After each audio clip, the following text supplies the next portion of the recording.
What is up guys, Kartaka here, and today I'm here with another Digimon deck profile. Today we'll be going over the Zephagamon deck from EX-07. And yeah, this deck is a lot of fun. It's one of the, well, it's not my favorite deck from EX-07, but it's pretty up there. I really like the new main character. If you've been keeping up with the manga, Digimon is just super adorable. So yeah, let's get right into the deck profile. So for the Digitamas, we are going to be running 4 of the Zephagamon from EX-07. So this activates whenever you destroy a opponent's Digimon by battle. You can get 1 memory. So yeah, this one is here to help you go back to your turn, because we are running quite a few inherit sources that do help you gain memory back. So there's a chance when you vortex into a opponent's Digimon and delete it, you have a chance to go back to your turn and continue to do things. So it's pretty good for that. And so we're running 4 of the Zephagamons for that. For the level 6s, we're running 3 of the EX-07 Zephagamon. So this one is Security Check +1 and Vortex. And then on Evolution and on Attack, you can suspend 1 Digimon. If this effect suspended your own Digimon, you can return 1 of your opponent's suspended Digimon to the bottom of the deck. So this card is really good for control, and it's just good overall, just to get more checks in. And yeah, it's good removal. But we're also running 3 of the Star deck Zephagamon, because I think this is equally important. It's also pretty strong. So it doesn't have the Security Check +1, but it still has Vortex, and it's got the ability to, on Evolution, suspend 1 Digimon and then unsuspend 1 Digimon. And then on all turns, whenever a Digimon becomes unsuspended, this Digimon is not affected by your opponent's Digimon effects, and you get +3000. So I think they're equally important, and that's why I'm running 3-3. But if you are in a environment where one is more important than the other, then you can feel free to change up the ratios if you want. But I think 3-3 is a good starting point, and you see either one often enough that you have options to go into when you're making your plays. So it's pretty good for that. So just keep in mind for the Star deck one, this effect procs even if your opponent unsuspends a Digimon. So if they unsuspend their stuff during their unsuspend phase, this effect still procs. So it's pretty good. It also combos really well with the new Tamer, which gives you blocker. So he'll be a 13k block, 14k blocker, which is pretty good. So for the level 7, we're running 1 Paladin mode Ace, just for a little bit of a counterplay on your opponent's turn. If they attack into you and they're not expecting it, you can go into Paladin mode, which is pretty good. And if you are in this one, he still inherits the immunity, so he'll be immune for a turn, which is pretty decent. Next, for the level 5s, we are running 4 of the Starter Deck 18 Digimon. So this one is on play on Evolution. You can rest a Digimon, and then if you rest one of your own Digimon, you can play a bird type Digimon with 3000 DP or less from your hand without paying its cost. So you can help play down your searchers, or if you need to rest your opponent's Digimon, you can play the promo Petramon. So he's got quite a lot of uses. It's quite good, and you can always rest itself if you need to, and then you can make it active again with your new Tamer if you happen to go into your level 6 afterwards and you don't have a way to, or I think this one makes more sense, and you don't have a way to unsuspend it, so it's pretty good. So I think 4 of those. Next, we have 3 of the Digimon from EX-07. So this one has Vortex, and on Evolution you can rest 1 Digimon. If you rest one of your own Digimon until any opponent's turn, this Digimon is unaffected by your opponent's Digimon. So this one is mainly used to combo with the EX-07, because this one doesn't gain immunity. So you go into this one, and then you go into this one afterwards. So that's kind of the general idea.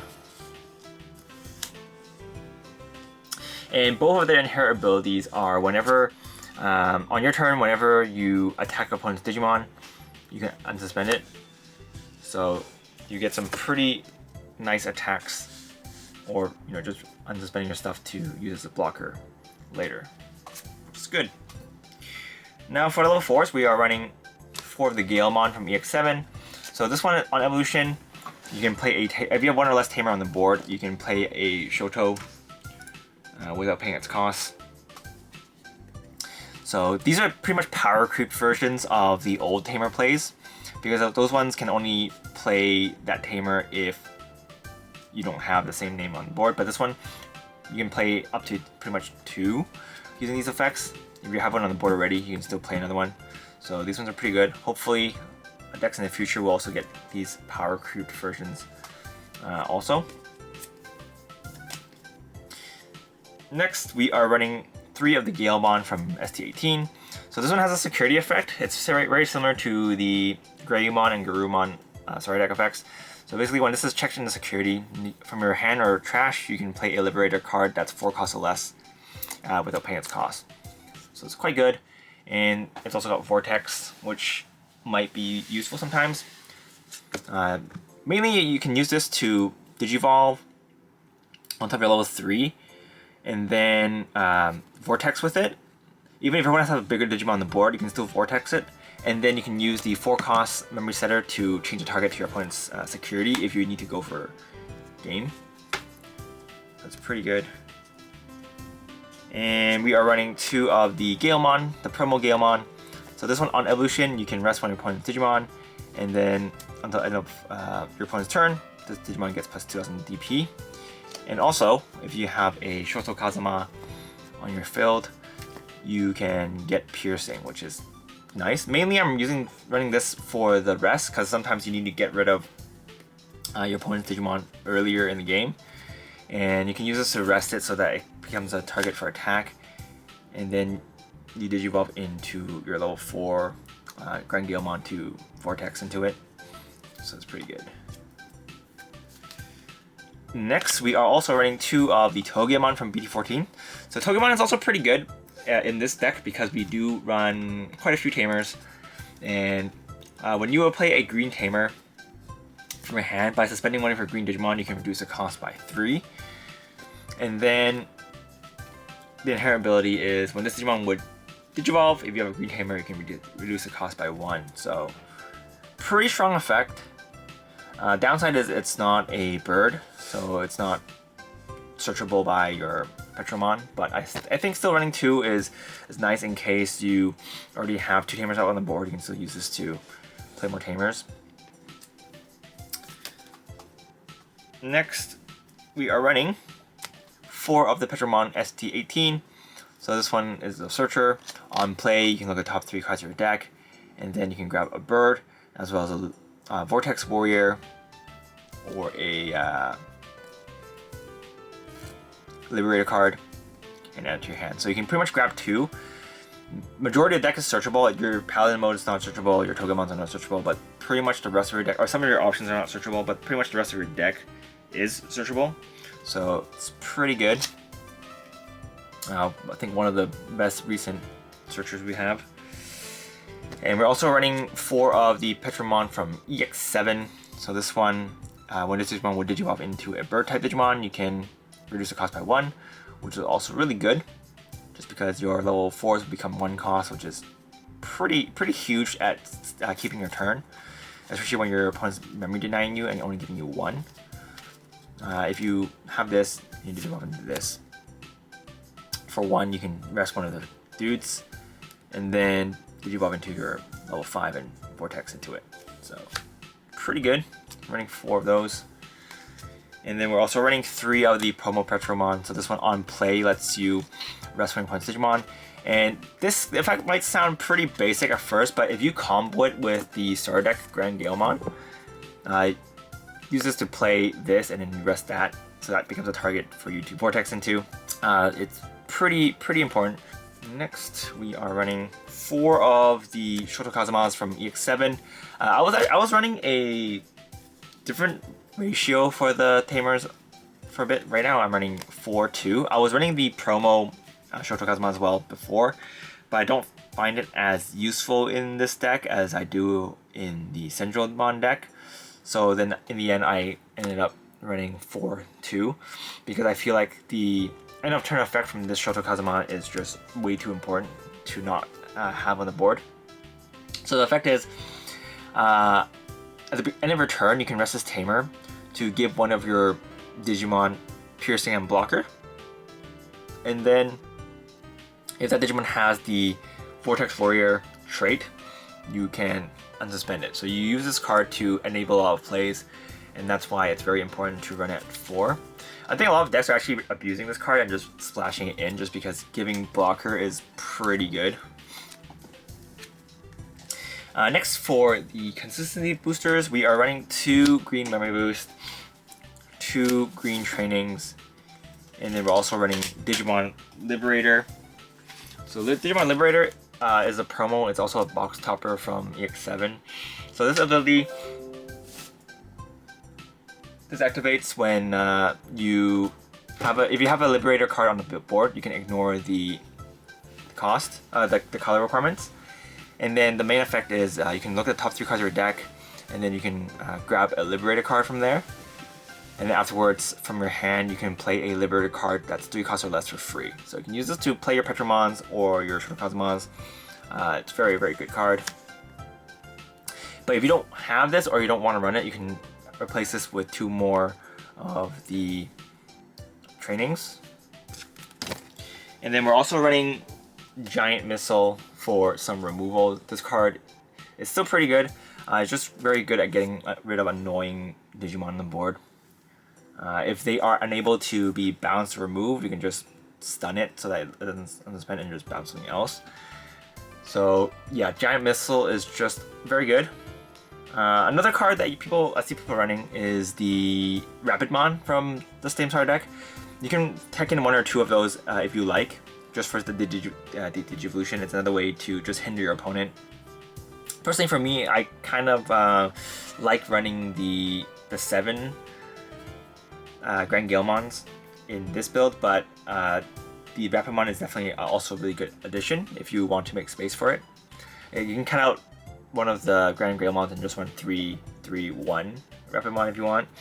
So that's it for the deck profile. Let's just go over some of the attack patterns for the deck. Alright, let's do an example for your opponent's Digimon. For example, if you have this on the field right now, or you Digivolve into this one, you can tap your Grand Galemon to play a Petromon on the board. You can use this if you want to rest one of your opponent's Digimon. You can play this one instead and just tap this one. That way you have an attack target if you aren't able to get one.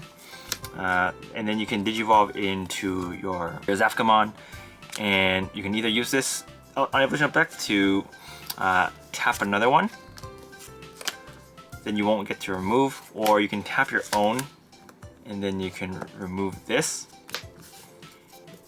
And then keep in mind, if you do that though, you won't be able to Vortex because you don't have an attack target. So a lot of times you're just gonna use this effect to rest another one of these.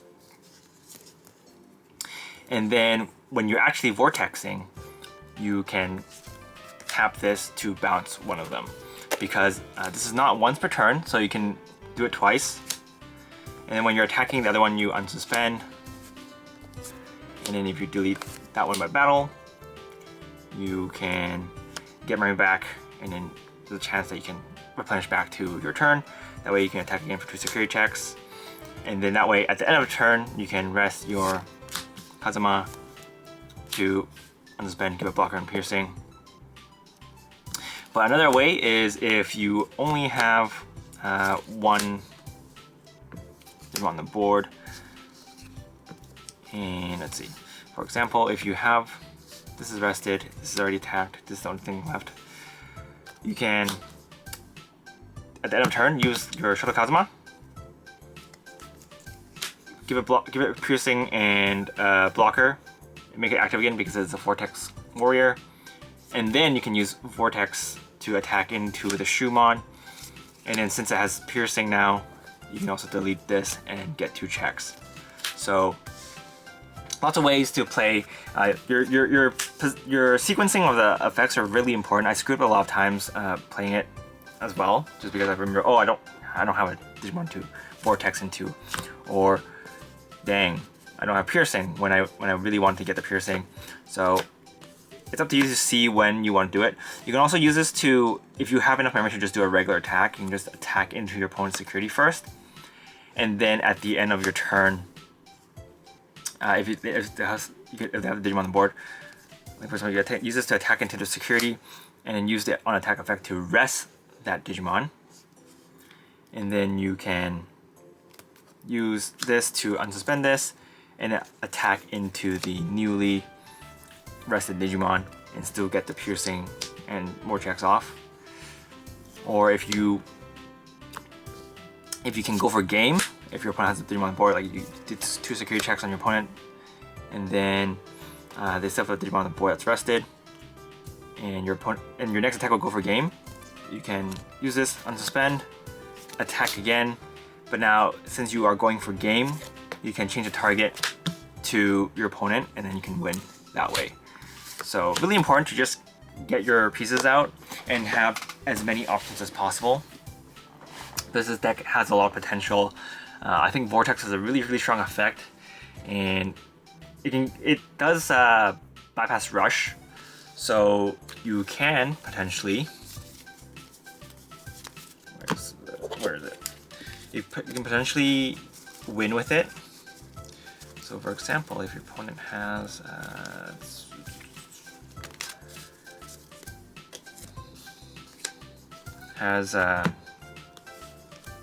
Digimon on the board, Digibop into this, you can Vortex and then tap this and attack for game as well.